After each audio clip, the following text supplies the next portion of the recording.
Okaloosa Today on Cox. We hope 2016 is treating you well, and we look forward to providing you with a lot of good information this year from the city of Destin, Fort Walton Beach, and Okaloosa County. I'm Doug Rayner, your host for Destin's segment of the show, which starts right now. And to kick off this show, I'd like to introduce my guests, Shane Moody, President, CEO, Destin Chamber of Commerce, Greg Kisela, my boss, City Manager, City of Destin. Thanks for being here. We appreciate it.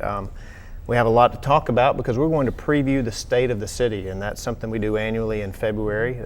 Interim Mayor Sam Seevers will do that for us, but kind of thought who better to kind of lay this out for our public today than the Chamber Executive and the City Manager, who are both very integral in what our city does, our community does. So guys, again, thanks for being here, and I would just turn it over to you and let you start talking, but we have a few things we can kind of run through.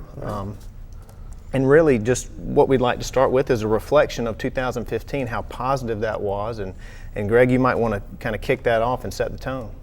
Yeah, you know, we really have had a pretty successful 2015. We worked on a lot of different projects, worked on a lot of securing resources for projects that will get constructed in 2016.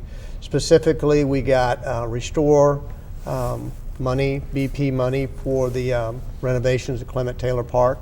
That's about $750,000.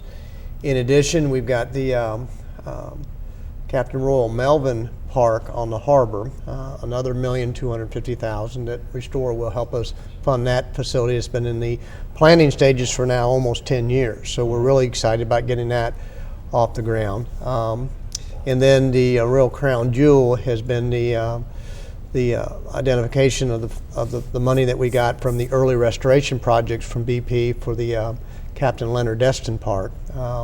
That facility with the acquisition of land, designing the park, and then 10 years of operation and maintenance is almost $9.7 million. So overall, we've had a really good year as it relates to getting money for community amenities. So we're really excited about that, and all those amenities will get constructed in 16 and ready to be turned over to the community in 17. Yeah, I think we're in the upwards of $30 million in grant funding in the last 18 months or so that we've either secured or will receive.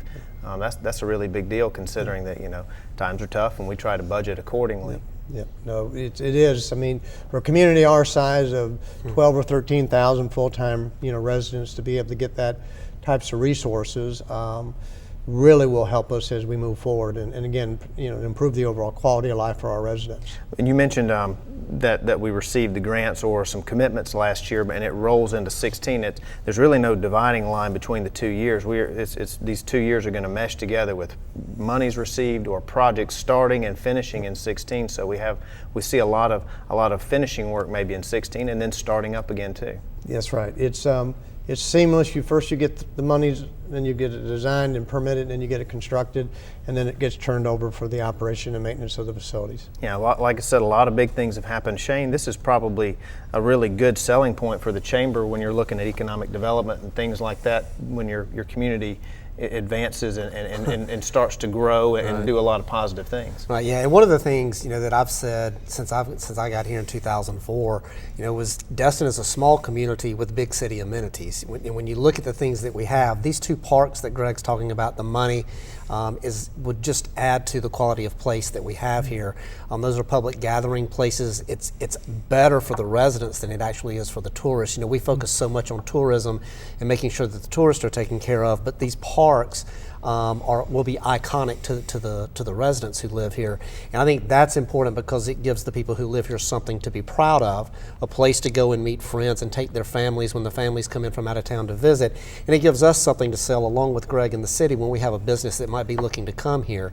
I think it fits in perfectly, goes hand in hand with the targeted industries that we came up with 3 years ago. So if we can keep a push on to find us some high-skill, high-wage jobs to come into the community, parks and those kinds of amenities just add to what we have to sell to them. Mm-hmm.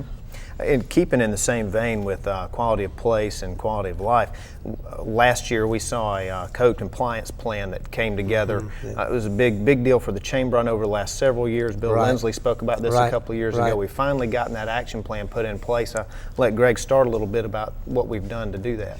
And it's really been kind of an ongoing effort, probably for the last decade on and off, of trying to increase the overall quality of life in our neighborhoods. When you've got And again, we want to be respectful of everybody's property rights and ability to do what they want to do with their property. But when those uses start to impact their neighbors' property values and their quality of life, that's where you have to start to draw the line. So last year, getting the City Council, with the support of the Chamber, to support the code action plan, which was basically to deal with the outdoor storage of got a tremendous amount of RVs, boats, vehicles that have unfortunately just junked up our in our neighborhood. So at the end of the year, City Council adopted an ordinance. We're now starting to enforce that. You can still have one RV, and you can still have 2 additional trailers on your side yard adjacent to your driveway. So we're not saying you can't have it, but that collection of 6, 8, 9 vehicles that unfortunately has cluttered up some of these properties is no longer acceptable. Still, if you want to have them, you can just have them in your backyard and behind a fence, but you shouldn't be able to impact yours. So that's been working its way through. That's been a long time coming. And then the additional thing that we worked on with the short-term rentals, and we heard a lot about that at the end of 14 about the quality of life for people who live south of 98. That when the spring break and 100 days of summer, some of these folks coming here have not been very respectful, and some of the property managers, property owners haven't been very respectful. In fact, they're living next to somebody who's living there year-round. So what we're going to do is focus heavily. We've got very active registration program. City Council supported increasing that fee from $50 a year to $200, which gives us the resources to hire a full-time code enforcement person to deal with short-term rentals and the behavior and the activities associated with that. So we'll be ready to hit the ground. We've already contacted everybody that we can identify that may be renting their properties, and they need to get them registered, need to come in. And we focus in on really 3 issues: parking, and noise, and garbage. Those 3 things are what we heard from the residents who live next to these units that are being rented out, and we want to make sure that they're just, again, being respectful. Again, it's a long time coming, but I think it's going to be very positive. I don't envy the code enforcement folks, because they got their hands full dealing with it, starting in early March, going all the way through the end of September and October. The first year might be tough to kind of get everything moving and in place, but like you said, we'll have some resources to put towards that. Shane, this has got to be a good selling point, right in there with the parks and amenities right, to entice a business to relocate here or to grow our economy. There's good places to live in Destin, and this will help shape that. Yeah, and it's interesting you say good places in Destin to live. That's kind of how this got started. I guess it was in 2012 when Bill Lindsley from Simple HR was our chairman. This became a focal point of ours, and we're happy to see that Greg coming back has been a godsend to the community, because we've been able to bridge that chamber-city relationship with him here again. And was one of the first things that Greg tackled when he got back was this code enforcement. So for us when we started, it was more about the existing residential areas and cleaning that up, because property values do decline, and if someone's coming in and want to pay $75,000, $80,000 average salary, and you're riding them through the neighborhoods and they see this, the first thing that goes is our employees don't want to live somewhere like this. I think it's been enhanced with the short-term rental enforcement that we've had put in place, and council has gone along with that. So I think we're going to clean it up both for the residents and for the tourists, and that's good for the community overall. Absolutely, I agree. Well, let's keep talking about cleaning things up. We saw some motion or some movement at the end of the year with derelict vessels. It's a long-standing issue in Destin, but we've had a good bit of success late 15 and early 16 now. Yeah, that's historically been an ongoing challenge. Again, we want to respect everybody's ability and right to own a boat, but at the same time, that when you moor these vessels and they become deteriorated, unoperable, whether or not they're on land or whether or not they're in the water. And unfortunately, we have a number of vessels in our bayous, in our harbor, that are basically become derelict. And the state statutes are very specific on what a derelict vessel is. Just because it's unsightly doesn't necessarily mean it's derelict. And everybody does have a right to moor their vessels in submerged lands in the harbor and the bayou. We've been working very actively with the FWC. They identified there was 4 boats in the harbor that fit the statutory definition of derelict. And I'm pleased to say that 3 of those 4 boats are now been removed. In addition, in Joe's Bayou, there was 3 boats that were identified as derelict, and we were able to get rid of, the owner actually removed 1 of them. And then we got a kind of what we call a bonus boat. One of the boats had been put out there, and the owners had made some repairs. Unfortunately, the rains came, it sunk. The owner said, no pun intended, they were over their head on that boat, and conveyed the title over to us, and we disposed of it. So in the last couple months now, City Crews and the crews have done a tremendous job. They have removed 1 sailboat and 2 cabin cruisers, and those cabin cruisers are about 30, 32 foot. So these are not small vessels. The crews, their eyes keep getting bigger and bigger every time I ask them to go out there and remove one of those boats, but they've done a tremendous job of that. But it's just something we have to stay on top of, because, again, people, I think they have the best of intention. They buy a boat relatively inexpensively. They think they can fix it, and then several months and several years later, they realize it just really can't. And then it sits out there. And it's a very complicated process to make something, or to classify it as derelict, go through the court system and get it done. So your work and staff's work with FWC to move this along has been a good thing for 15, and I think we've kind of set a pace so that now we can move forward when this comes up and clear it up. Partnerships are always big in the city. We have a great partnership with the Chamber. We saw a partnership last year come to fruition with Trees Destin, some beautification. We're talking about making the city look good. I know that they had a ribbon cutting at Mattie Kelly with the Chamber for some trees they planted. They put some on Main Street. They look great. That's really important to the overall facade of our city. Yeah, and they have been a really good partner. They came in, I think, really last year. They got created, and Alan French and the Trees for Destin, they did some fundraising, and the next thing you know, they're knocking on our door and says, where do you want this money spent? The Main Street partnership was a 50-50 where the city participated with half the resources. They participated half the resources, and it really made Main Street look much, much better. So we appreciate those partnerships and those relationships. Good. One of the biggest things that took place last year was took a lot of partnerships, had a lot of moving parts, was our Envision Destin process that is pushing through the finalizing of our comp plan. That's a necessity through the state. Shane, I know the Chamber's spoken numerous times at our council meetings supporting the council to move forward and what's being worked on and adopted. But in those processes, we've seen some really good things come out of that. Some streetscape changes. All of those things really will help shape the future of our city. You can briefly touch on how important that is and the comp plan is, but that was worked on last year, and now we're in the process of passing that. Yeah, it's what we've seen is with Envision Destin is exactly the kind of community that Destin needs to become, especially in the 2 CRA areas, the Main Street CRA and the Harbor CRA. Pedestrian friendly, live, work, and play communities. Again, selling a community for community and economic development purposes to bring in the kinds of companies that we need to bring in that pay the wages that we need paid in this community. Those are the kind of communities that they look for.